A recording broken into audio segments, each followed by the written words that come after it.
Hello everyone. आज है 26 मई और हम आर्टिकल डिस्कस करेंगे द हिंदू। तो सबसे पहले एक कोट्स देखते हैं। ये कोट्स लिखा हुआ नहीं है, लेकिन एक कोट्स मुझे याद आ रहा है गांधी जी का। गांधी जी ने बहुत ही शानदार बात कही है नेचर को प्रिवेंट करने के बारे में। उन्होंने कहा है कि पृथ्वी पर जितनी भी वस्तुएं हैं ये मानव के लिए पर्याप्त है, मानव की भोग के लिए ये पर्याप्त है, लेकिन ये मानव के आवश्यकताओं को तो पूरा कर सकती है लेकिन मानव के लालच को पूरा नहीं कर सकती। ऐसी एक दुनिया तो क्या 10 दुनिया भी मानव के लालच को पूरा नहीं कर सकती। तो सिंपल सा मैसेज है कि हमें प्राकृतिक से जो है इसका दोहन नहीं करनी चाहिए, हमारी आवश्यकता को पूरी करनी चाहिए, क्योंकि हमारी आवश्यकता जो है बिल्कुल सेटिस्फाइड होनी चाहिए हमें, और दोहन करना नहीं चाहिए। ठीक है, तो यह मैसेज है। नहीं तो दोहन करेंगे तो 10 दुनिया भी कम पड़ जाएगा। तो जीएस पेपर 2 में यह काम आएगा और ये टॉपिक रिलेटेड है India and it's neighbourhood relation. ठीक है, तो देखिए ये टॉपिक नाम है द पश्तून क्वेश्चन। तो पश्तून क्या है और इस पर क्वेश्चन की क्या बात है, तो पहले ये समझ लीजिए। सबसे पहली बात कि पश्तून एक अफ़गानिस्तान का एक इथनिक ग्रुप है। पश्तून एक इथनिक ग्रुप है अफ़गानिस्तान का। तो अफ़गानिस्तान को लेकर ये सवाल है कि हमारे देश में कि अब देखा जा रहा है कि तालिबान अफ़गानिस्तान के ऊपर काफ़ी पकड़ बनाए हुए हैं। तो ऐसे में अपनी मुफाद को भारत कैसे अफ़गानिस्तान में सेफ़ रख सकता है। तो क्या तालिबान के साथ अफ़गानिस्तान को टाइज करनी चाहिए, तालिबान के साथ कुछ रिलेशनशिप बढ़ानी चाहिए। तो ये सवाल ये है कि अगर तालिबान के साथ अगर हमें रिलेशन बढ़ाए तो कब बढ़ाएं, और दूसरा कैसे बढ़ाएं, और तीसरा किस शर्त पर, किस टर्म पर तालिबान के साथ हमारा नेगोशिएशन, हमारा रिलेशन आगे बढ़े। तो ये एक सवाल है। और दूसरा सवाल ये है कि अफ़गानिस्तान से भारत क्या चाहता है, यानी कि हम तालिबान के साथ रिलेशन ग्रो करना चाहते हैं तो कब, कैसे और किस टर्म पर, ये एक बात हो गई। और दूसरी बात ये है कि आखिर तालिबान के साथ हम रिलेशन क्यों बढ़ाएं, अफ़गानिस्तान के धरती पर भारत के लिए क्या मुफाद है। तो सबसे पहली बात यह है कि भारत क्या चाहता है, अफ़गानिस्तान से क्या चाहता है। भारत चाहता है कि अफ़गानिस्तान में पीस प्रमोट किया जाए, शांति स्थापित हो, अफ़गानिस्तान में जो है स्वतंत्रता आए, वहाँ गवर्निंग बॉडी जो है वहाँ के हुकूमत को जो है गवर्न करे, वहाँ सार्वभौमिकता आए, ऐसे सार्वभौमिकता आए जहाँ पर किसी भी देश का इंटरफेयर अफ़गानिस्तान में ना हो, पाकिस्तान का इंटरफेयर ना हो, अमेरिका का इंटरफेयर ना हो। वहाँ ऐसी पीसफुल गवर्नमेंट आए जो सिर्फ अफ़गान का गवर्न करने की पूरी रिस्पॉन्सिबिलिटी अफ़गानी के पास हो, ना कि किसी बाहरी व्यक्ति, किसी बाहरी कंट्री के पास।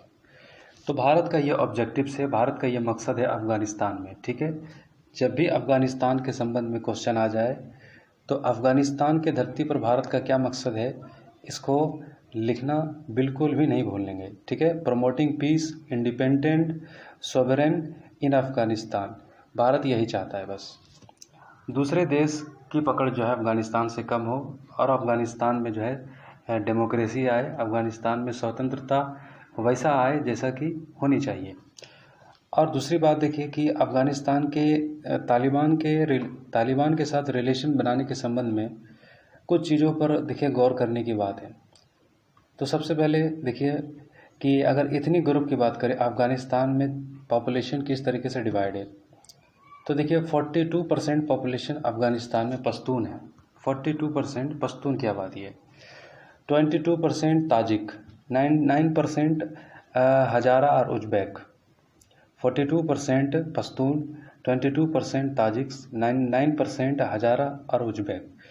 तो ये अफ़गानिस्तान की जो है इतनी ग्रुप की इस तरीके से जो है वहाँ पर पॉपुलेशन है। तो हम पश्तून की बात क्यों कर रहे हैं, यानी कि 42% पश्तून के ऊपर फोकस करने का मेरा मकसद क्या है। तो पहले आप ये बात समझ लीजिए कि तालिबान आया कहाँ से, तालिबान की हिस्ट्री क्या है। तो तालिबान की हिस्ट्री अगर एक लाइन में मैं बहुत शॉर्टली कर बता दूँ तो तालिबान यूएसएसआर और अमेरिका के इंटरवेंसेस की वजह से जो है तालिबान का जन्म हुआ अमेरिका में, अफ़गानिस्तान में। और तालिबान में शामिल कौन लोग हैं, यानी कि तालिबान को चलाने वाला है कौन।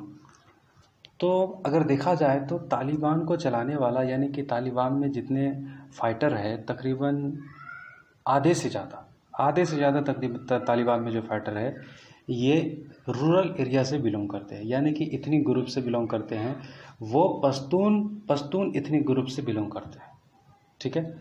और यानी कि तालिबान का एक बहुत बड़ा ग्रुप जो है पश्तून से आता है। और रहा सवाल पश्तून का, एक और कंसर्न क्या है कि अगर पश्तून की आबादी अगर देखी जाए तो ज़्यादा नहीं है, तकरीबन 15 मिलियन होगा अफ़गानिस्तान में, और इसकी आबादी 35 मिलियन पाकिस्तान में है। तो 35 मिलियन पाकिस्तान में है, तो पाकिस्तान में पश्तून की आबादी कहाँ पर है, जहाँ पर अफ़गानिस्तान की सीमा पाकिस्तान से लगती है, वेस्ट पाकिस्तान, जो वहाँ पर बॉर्डर है अफ़गानिस्तान और पाकिस्तान का। तो वहाँ पर ही पश्तून की आबादी पाकिस्तान के प्रोविंसेस में ज़्यादा है, यानी कि उस प्रोविंस में ज़्यादा है, 35 मिलियन और 15 मिलियन अफ़गानिस्तान में। तो पश्तून को लेकर एक मूवमेंट चला था बहुत पहले कि पश्तून जो है एक देश की डिमांड जो है वो चाहते थे कि पश्तून के लिए एक देश होनी चाहिए। तो ये डिमांड पाकिस्तान में भी जो है उठा था। तो इसको लेकर पाकिस्तान बहुत ज़्यादा सेंसिटिव हो गया, बहुत सिक्योर हो गया, और पश्तून की डिमांड अब देखने को जो है, एक कंट्री की डिमांड जो है देखने को अब नहीं मिल रहा है। तो ये चीज़ जो है, आवाज़ जो है अब नहीं है। तो पश्तून के बारे में तो पहले ये आप समझ गए कि तालिबान का एक बहुत बड़ा ग्रुप पश्तूनी है। और दूसरी बात ये है कि पश्तूनी का भी एक कंसर्न है कि वो चाहते हैं कि उनका एक कंट्री होना चाहिए।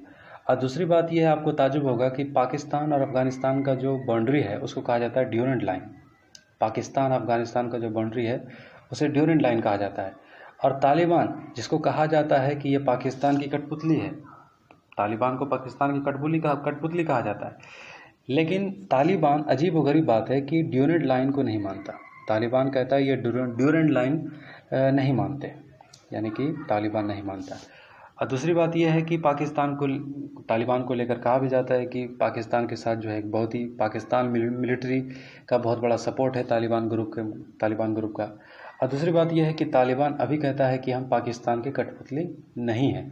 तो ये सब बातों को कंक्लूड करने के बाद भारत को देखना चाहिए कि भारत किस तरीके से टाइज तालिबान के साथ बढ़ा सकता है। क्या तालिबान भी चाहता है कि इंडिया के साथ जो है टाइज बढ़ना चाहिए, इंडिया के साथ टाइज बढ़ना चाहिए अफ़गानिस्तान का, तालिबान का।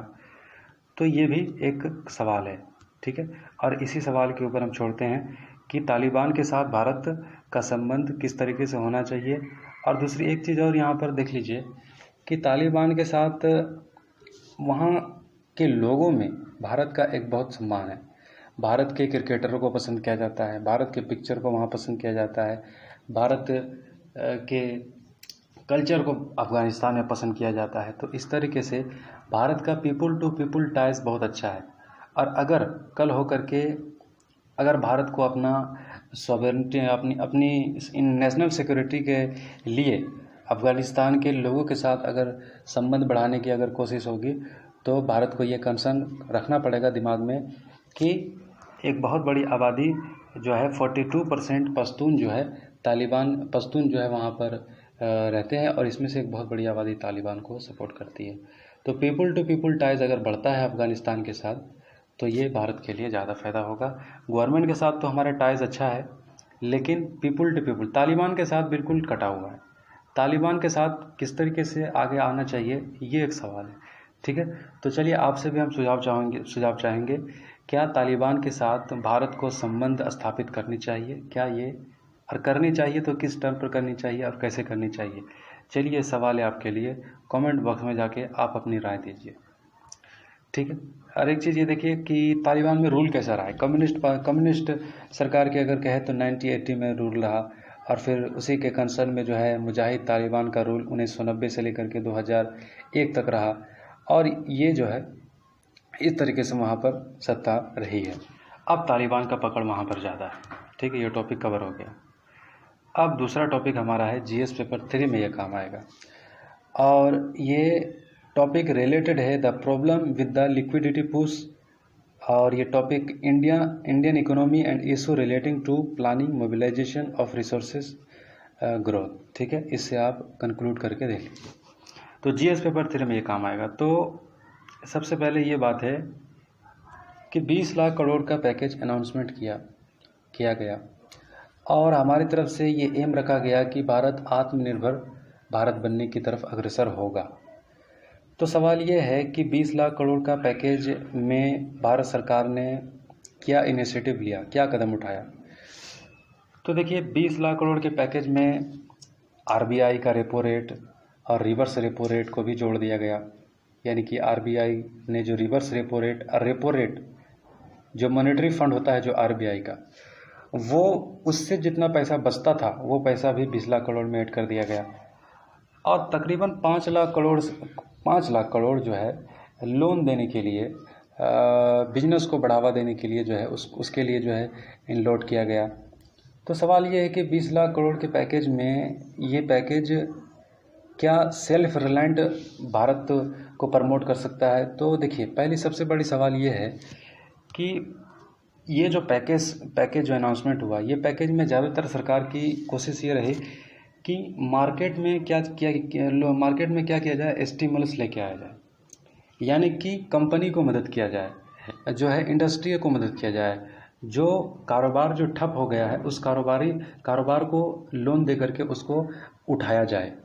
तो ये सरकार की ज़्यादा कोशिश रही, पैकेज में जो है ये सरकार की कोशिश रही। तो अब यहाँ पर सवाल ये है कि अब देख लीजिए कि कंपनियां, ठीक है, एमएसएमई, छोटी छोटी कंपनियां, बड़ी कंपनियां और एनबीएफसी जो भी कंपनियां चाहे तो जो पैकेज है वहाँ से जो है लोन वो ले सकती है। लेकिन सवाल ये है कि कंपनियां जब लोन ले लेगी तो लोन लेने के बाद वो जो प्रोडक्ट बनाएंगी तो उसको कंजप्शन कौन करेगा।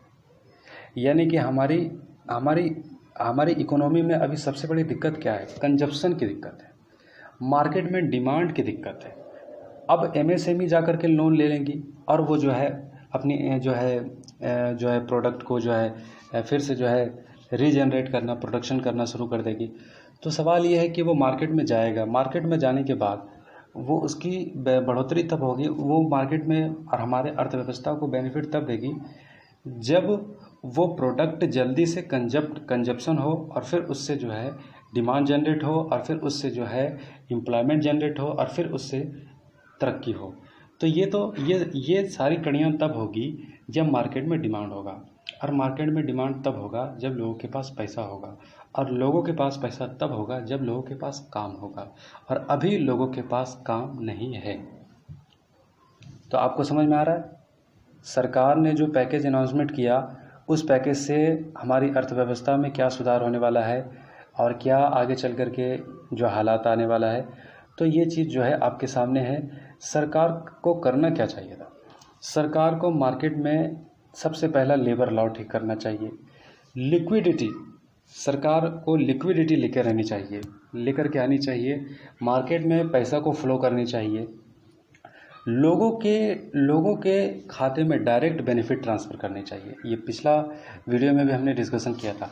अगर लोगों के पास पैसा होगा, अगर 7,000, 10,000, 15,000 अगर लोगों के अकाउंट में सीधी तौर पर अगर बेनिफिट ट्रांसफ़र कर दिया जाता, और खाद्य पदार्थ जो डबल दिया जा रहा था वो दिया जाता, और इसके बाद जो ट्रेसिंग चल रहा कोविड-19 का, ये सब चीज़ें चलता रहता, मार्केट में डिमांड जनरेट होता, लोगों के पास पैसा आता, लोग जा कर के मार्केट में कुछ डिमांड करते, कुछ खरीदते, इससे धीरे धीरे जो है डिमांड होने के बाद फिर आगे अर्थव्यवस्था में जो है एक तरह का बबल्स निकलता, एक तरह का जो है कह सकते हैं कि पूरे तरीके से भट्टा जाम नहीं होता जैसा कि अभी है। तो अगर इंडिविजुअल और स्मॉल बिजनेस और फर्म और फाइनेंशियल इंस्टीट्यूशन को अगर मजबूत कर दिया जाए लोन दे करके, और मान लिया जाए कि वो लोन का पैसा ले करके यानी कि जो सरकार देगी, अगर मार्केट में डिमांड नहीं होगा तो वो क्या करेंगे, कितना दिन तक, चलिए मान ले कुछ समय तक के लिए लोन लेने के बाद उनके पास जो है राहत हो जाएगा, लेकिन अगर मशीन उसका सारा ठप रहेगा, काम नहीं होगा, तो लेबर को कितना दिन तक वो पेमेंट कर पाएंगे, स्टाफ को कितना दिन तक उनको जो है मेहनताना दे पाएंगे, बिल्कुल नहीं दे पाएंगे। और फिर आगे चल करके जो पैसा सरकार देगी वो भी एनपीए बन जाएगा। एनपीए आप समझते होंगे, नॉन परफॉर्मिंग एसेट, वो एनपीए बन जाएगा और फिर सरकार के ऊपर जो है एक्स्ट्रा बर्डन बोझ आ जाएगा और फिर वो पैसा भी वापस नहीं आ पाएगा और अर्थव्यवस्था में डिमांड भी जनरेट नहीं हो पाएगा और पैसा भी चला जाएगा। मतलब तेल भी जल जाएगा और अंधेरा फिर भी बाकी रहेगा। तो ये पैकेज जो है इस तरीके से जो है यहाँ पर समझ में आ रहा है। तो ज़्यादा से ज़्यादा लोगों को बेनिफिट होना चाहिए था, लेकिन ये चीज़ जो है सरकार को अब भी वक्त है कि लोग डिमांड जनरेट करने के लिए लोगों के खाते में पैसे देने चाहिए, क्योंकि लोग काम नहीं कर रहे, लोगों के पास पैसा नहीं है। और दूसरा कंसर्न ये है कि सरकार के पास भी पैसा नहीं है। तो सरकार के पास पैसा नहीं है तो रेवेन्यू जो है तकरीबन जो है नवंबर तक के लिए जो है जीएसटी रिटर्न फाइल बढ़ा दिया गया और फिर उसके बाद 3 महीना के लिए जो है इसको भी जो है एक्सटेंशन कर दिया गया। तो ये चीज़ें की गई है। तो इसके वजह से सरकार के पास भी जो है पैसा नहीं है, उसके सरकार के पास भी पैसों की अभाव है, क्रेडिट की अभाव है। तो यहाँ पर एक सजेशन दिया जाता है कि सरकार जो है मनी प्रिंट कर सकती है। समझ रहे बात, सरकार मनी प्रिंट कर सकती है, पैसा को प्रिंट कर सकती है। लेकिन सरकार अगर पैसा को प्रिंट करती है तो सबसे बड़ा नुकसान क्या है, अगर पैसा को प्रिंट करेगी तो फिर हमारे देश में फिर इन्फ्लेशन आ सकता है, महंगाई आ सकती है और फिर रुपया जो है डॉलर के मुकाबले में कमज़ोर हो सकता है। और फिर अगर ये कमज़ोर हो गया तो फिर बाहर के जितने भी हमारे इन्वेस्टर है, एफडीआई जो है फॉरेन डायरेक्ट इन्वेस्टर, ये सब हड़क जाएंगे, ये भारत में इन्वेस्ट नहीं करेंगे। उनको लगेगा कि भारत की करेंसी जो है डॉलर के मुकाबले में बहुत कमज़ोर हो रही है। और तीसरा चीज़ ये हो जाएगा कि जितने भी क्रेडिट रेटिंग एजेंसियां हैं, यानी कि जो क्रेडिट देती है हमारे अर्थव्यवस्था को, जो नापती है, आंकती है, ये पूरी तरीके से लो हो जाएगा, रैंक हमारा गिर जाएगा, इंटरनेशनल तौर पर हमारा रैंक गिर जाएगा।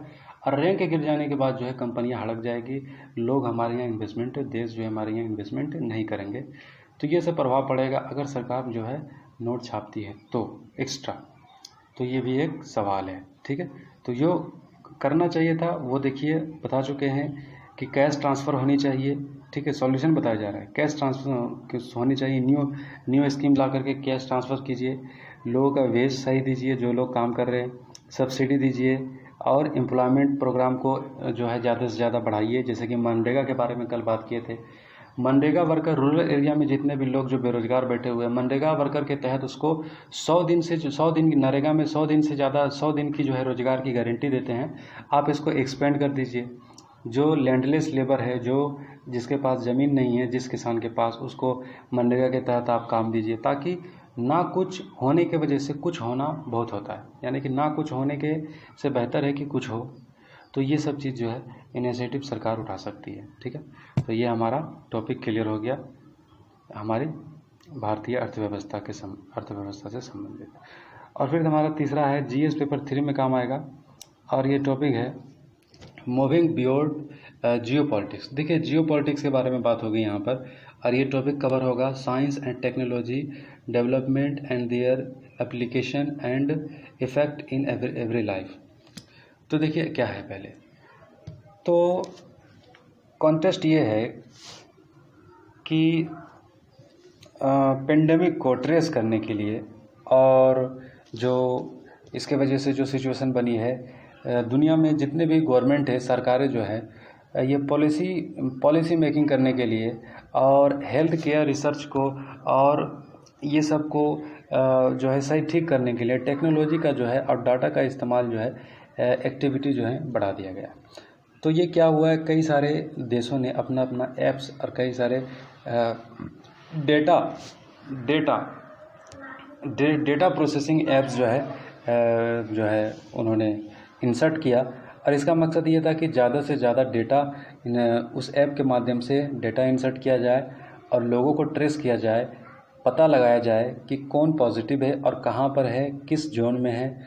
तो ये संपर्क साधने के लिए विभिन्न सरकारें ने ये जो है काम किया था।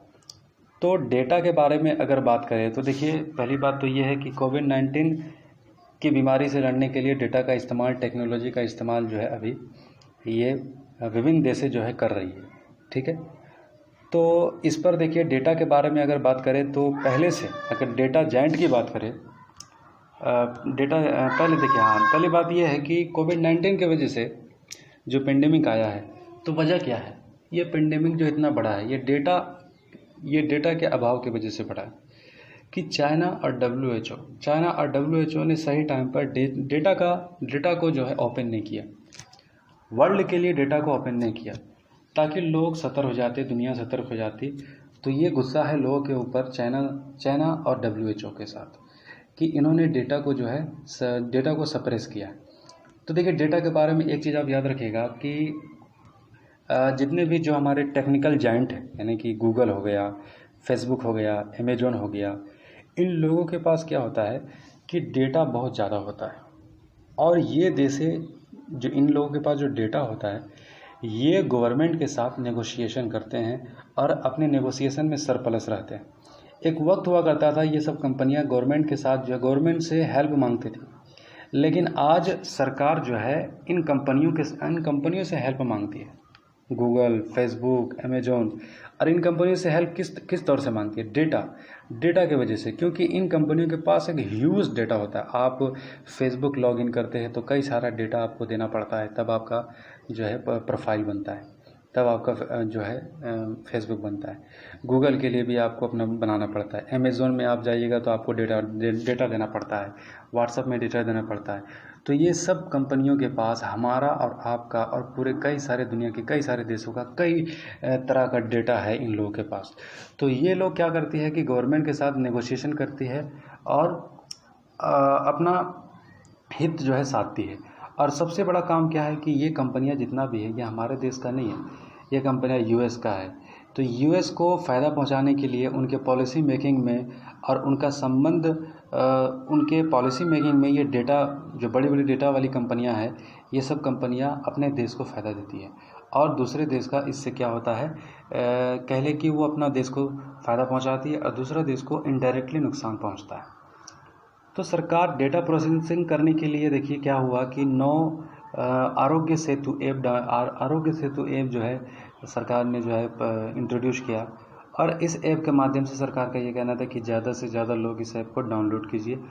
और इस ऐप में होता क्या है, देखिए इस ऐप में होता ये कि आपका लाइव लोकेशन ट्रेस किया जा सकता था, यानी कि आपका लोकेशन ट्रेस हो जाता और पता चल जाता कि आप रेड जोन में हैं, ग्रीन जोन में हैं कि ऑरेंज जोन में हैं। तो ये जो है आपकी आइडेंटिटी जो है सरकार पहचान पाती, आप तक सरकार पहुंच पाता।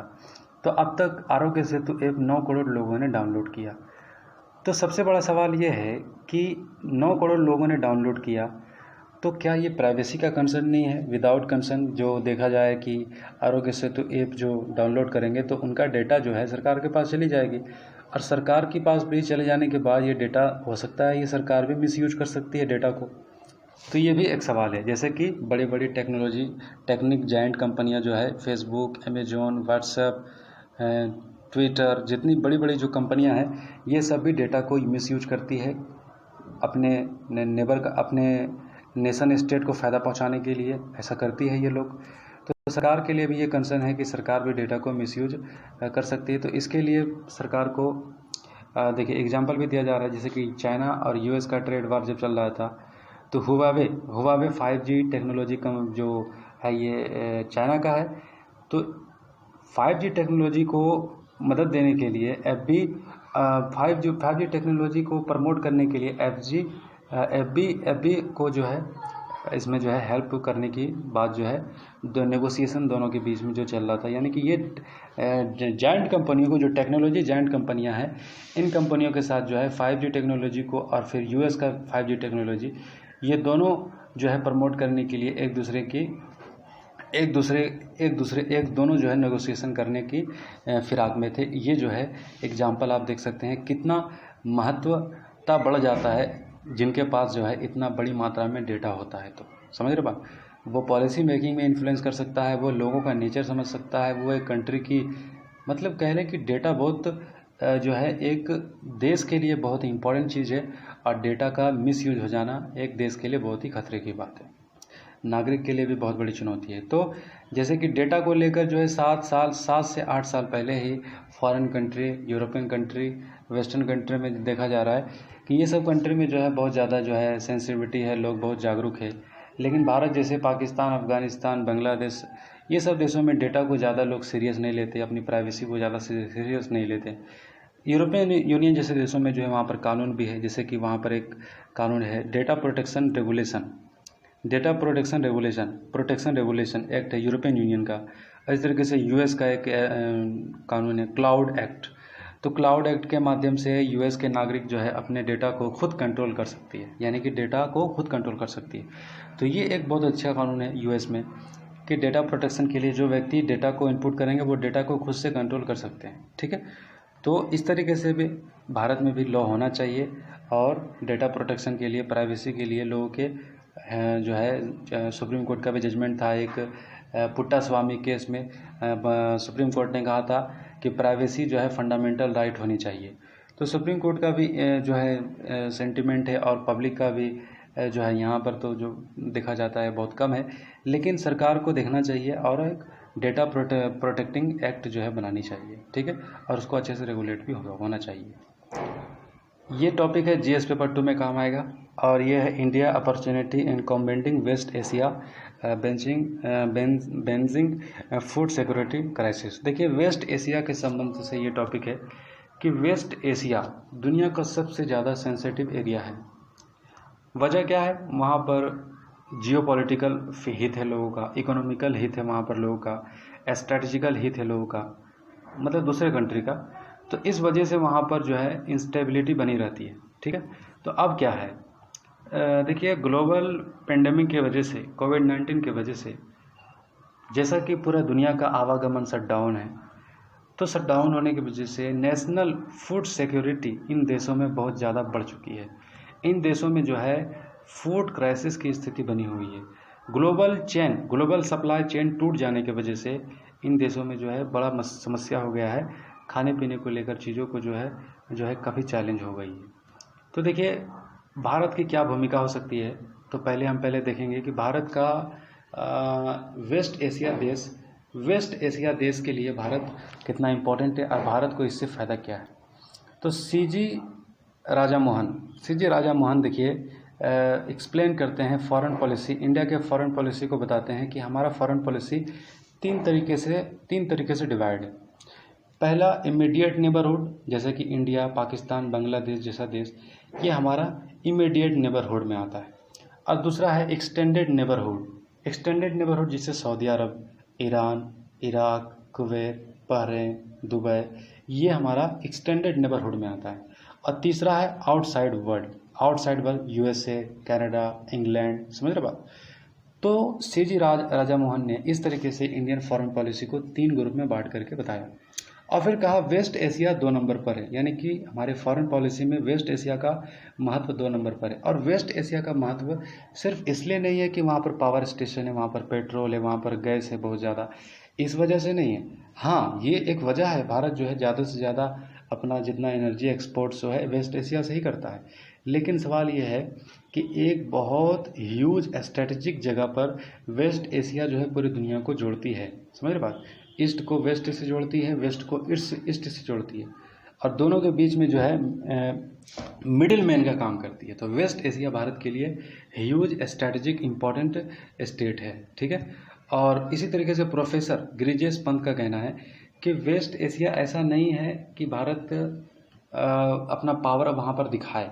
भारत को अपना वहाँ पर पावर दिखाने की ज़रूरत नहीं है, भारत को वहाँ पर अपना पावर प्रूफ करने की ज़रूरत है। वहाँ पर दिखाने की ज़रूरत नहीं है, प्रूफ करने की ज़रूरत है। भारत को अपनी इम्पोर्टेंस वहाँ पर, रेलेवेंस वहाँ पर प्रूफ करने की ज़रूरत है, कि भारत को प्रूफ करके दिखाना चाहिए कि भारत जो है वेस्ट एशिया के लिए बहुत इम्पोर्टेंट है।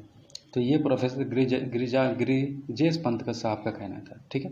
इसी तरीके से अल्फ्रेड टी मोहन, इनका क्या व्यूज़ है, ये कहते हैं कि ब्रिटिश ने जो अपनी हेजुमनी बना के रखी थी, तो ये हेजुमनी ब्रिटिश ने कैसे बनाई थी। सबसे पहले इन्होंने वेस्ट एशिया के ऊपर जो है प्रभाव डाला था, वेस्ट एशिया के ऊपर अपना हेजुमनी बना के रखा, और वेस्ट एशिया पर हेजुमनी बनाने के साथ साथ इन्होंने पूरा दुनिया के ऊपर हेजुमनी बना करके रख पाने में कामयाब हुआ, ठीक है।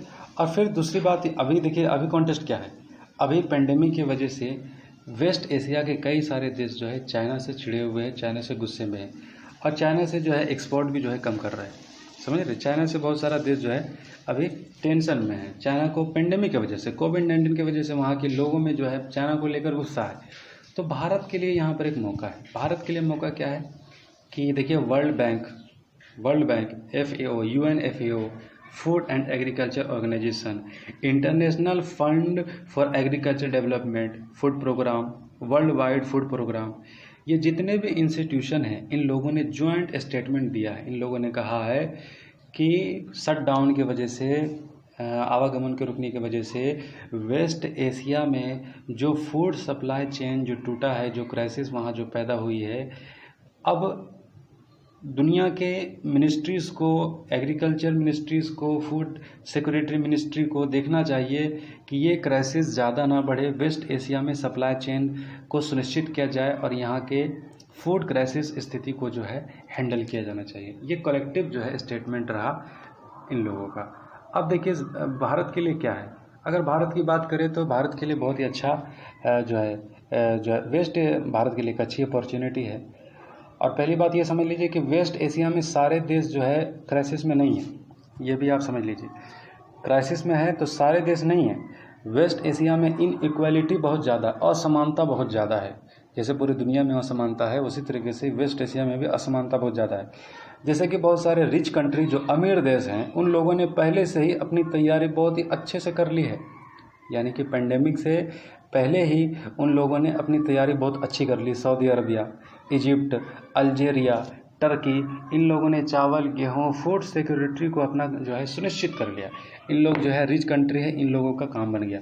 लेकिन जो सबसे वनरेबल कंट्री है, स्थिति जिनकी पहले से ख़राब है, जैसे सीरिया, लेबनान, यमन और ईरान भी आ जाता है, क्योंकि ईरान पर अमेरिका का सैंक्शंस है, प्रतिबंध लगा हुआ है।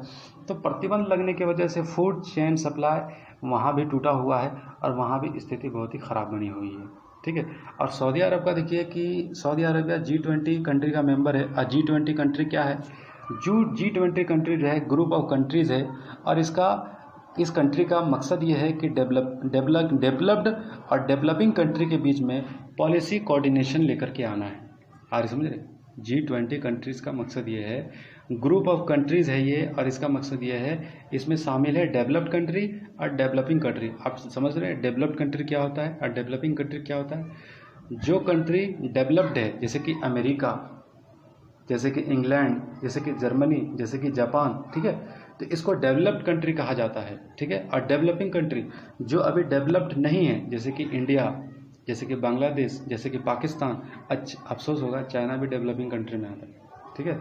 चाइना भी अपने आप को डेवलपिंग कंट्री कहता है। वर्ल्ड दुनिया का सबसे 2 नंबर के ऊपर उनकी अर्थव्यवस्था है, लेकिन अभी भी उन्होंने WTO में अपना नाम डेवलपिंग कंट्री में डाल के रखा हुआ है, समझ रहे बात। तो ये है चाइना, बड़ा होशियार है। तो डेवलपिंग कंट्री ये होता है, ठीक है। तो इन दोनों के देशों के बीच में अमेरिका सऊदी भी जो है डेवलप्ड में आता है, ठीक है, सऊदी।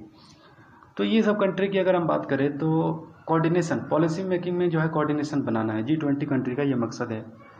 तो ठीक है, तो अमीर देशों की समस्या नहीं है, यहाँ गरीब देशों की समस्या है। फूड सप्लाई चेन जो है यहाँ पर टूटा है। Saudi Arab, Syria, Lebanon, Yemen, Iran, Iraq, ये सब जगह। तो अब देख लीजिए अभी हुआ क्या है भारत ने। अब देख लीजिए गल्फ स्टेट, जितना भी खाड़ी के देश है, वेस्ट एशिया में जितना भी कंट्री है, 80 से 90% ये लोग फूड जो है हाईली इंपोर्ट करते हैं, हाईली डिपेंडेंट है दूसरे देशों के ऊपर। ये 80 से 90% फूड जो है दूसरे देशों से ये लोग इंपोर्ट करते हैं, समझ रहे बात। और अभी बहरीन ने भारत के साथ जो है भारत के साथ इनका इंपोर्ट हुआ है, फूड सप्लाई, कई सारी चीज़ जो है बहरीन को भारत ने सप्लाई किया है। इसी तरीके से अंडर G2G एग्रीमेंट के अंदर 4,000 टन जो है ग्रेन जो है एक्सपोर्ट किया है लेबनान को भारत ने। और इस तरीके से कुवैत और यूएई भी अमीर देश है, डेवलप्ड है। तो यूएई और कुवैत जैसे देशों ने भी जो है अपना एक्सपोर्ट जो है भारत के साथ बढ़ा दिया है। समझ रहे बात। चाइना के साथ देखिए ये लोग एक्सपोर्ट बहुत ज़्यादा करते हैं, लेकिन चाइना के साथ अभी चूँकि वहाँ पर सेंटिमेंट जो है चाइना को लेकर थोड़ा सा बना हुआ है, तो भारत के लिए अच्छा मौका है कि भारत अपना रिलेशन जो है बना सकता है। और एक चीज़ और समझ लीजिए कि पेंडेमिक जैसा कि चुनौती बना हुआ है, ऐसी स्थिति में अगर भारत सप्लाई चेन इन लोगों को मुहैया करवा सकता है, देशों को दे सकता है, तो भारत का जो है साख बहुत बढ़ेगा और ये भारत के लिए अच्छा होगा। लेकिन सबसे बड़ा दिक्कत तो ये है कि भारत अभी खुद फंसा हुआ है मुसीबत में। ठीक है, भारत की अर्थव्यवस्था डाउन है। तो ये रहा आज का पूरा टॉपिक। आई होप कि ये सब आपको समझ में आया हो और दूसरों के लिए शेयर कीजिए ताकि सारे लोग को फ़ायदा हो।